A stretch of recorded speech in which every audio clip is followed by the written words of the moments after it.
Time machine का संबंध गति से है। समय की सीमाएं लांघकर अतीत और भविष्य में पहुंचने की परिकल्पना तो मनुष्य करता रहता है। भारत में ऐसे कई साधु संत हुए हैं जो आंख बंद कर अतीत और भविष्य में झांक लेते थे।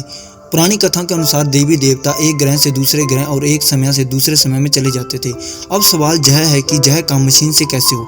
इंग्लैंड के मशहूर लेखक हर्बर्ट जॉर्ज बेल्सन ने 1895 में द टाइम्स मशीन नाम के एक उपन्यास प्रकाशित किया तो पूरे समूचे यूरोप में तहलका मच गया। इस उपन्यास में बेल्स ने टाइम मशीन की अद्भुत कल्पना की।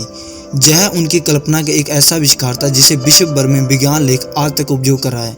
उपन्यास से प्रेरित होकर इस विषय पर और भी कई तरह के कथा साहित्य रचे गए। इस कंसेप्ट पर हॉलीवुड में बहुत सी फिल्में बनाई गई। प्राचीन काल में संत कुमार, नारद, अश्विनी कुमार आदि कई हिंदू देवता टाइम ट्रेवल करते थे। टाइम मशीन की कल्पना भी भारतीय ग्रंथों से प्रेरित है। आप सोचेंगे कैसे? वेद और पुराणों में ऐसी कई घटनाओं का जिक्र है। रेवत नाम का एक राजा ब्रह्मा के पास मिलने ब्रह्मलोक गया और जब वह धरती पर पुनः लौटा तो जहाँ 4 युग बीत चुके थे। रेवती के पिता रेवत अपनी पुत्री को लेकर ब्रह्मा के पास जोग्या वर की तलाश में गए थे। ब्रह्मा के लोक में उस समय हाहा हूहू नाम के 2 गंधर्व गान प्रस्तुत कर रहे थे। गान समाप्त होने के उपरांत रेवत ने ब्रह्मा से पूछा अपनी पुत्री के वरों के बारे में। ब्रह्मा ने कहा, यह गान जो तुम्हें अल्पकालिक लगा वह चतुर्युग तक चला। जिन वीरों की तुम चर्चा कर रहे हो उनके पुत्र पौत्र भी अब जीवित नहीं हैं। अब तुम धरती पर जाओ और शेषनाग के साथ इसका परिग्रहण कर दो जो वह बलराम के रूप में अवतारित है। अब सवाल यह उठता है कि कोई व्यक्ति 4 युग तक कैसे जी सकता है। कुछ ऋषि और मुनि सतयुग में भी थे, त्रेता में भी थे और द्वापर में भी थे। इसका यह मतलब कि क्या टाइम ट्रेवल करके पुनः धरती पर समय समय पर लौट आते थे?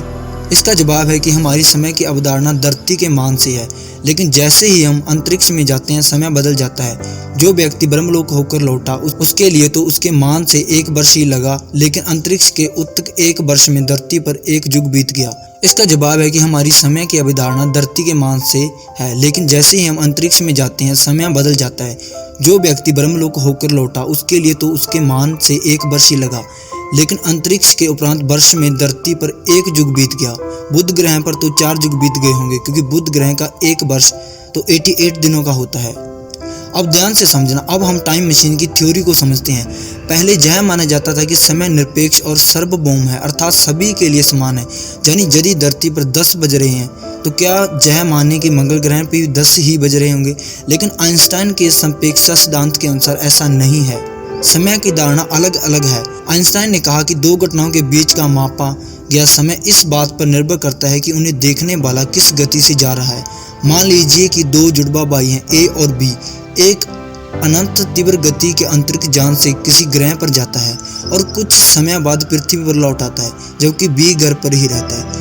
ए के लिए यह सफर हो सकता है 1 वर्ष का, लेकिन जब वह धरती पर लौटा तो 10 साल बीत चुके थे। उसका भाई बी अब 9 वर्ष उससे बड़ा हो चुका था, जबकि दोनों का जन्म एक ही दिन हुआ था। यानी ए 10 साल भविष्य में पहुंच गया। अब वहां पहुंचकर वह वहीं से धरती पर चल रही घटनाओं को देखता है तो वह अतीत को देख रहा होता है। बौद्धिक शास्त्र की दृष्टि से यह सत्य है, लेकिन अभी तक ऐसी कोई टाइम मशीन नहीं बनी जिससे हम अतीत या भविष्य में पहुंच सके। यदि ऐसा हो गया तो बहुत बड़ी क्रांति आ जाएगी। मानव जहां खुद की उम्र बढ़ाने में सक्षम होगा, वहीं वह भविष्य को बदलना भी सीख जाएगा। इतिहास फिर से लिखा जाएगा।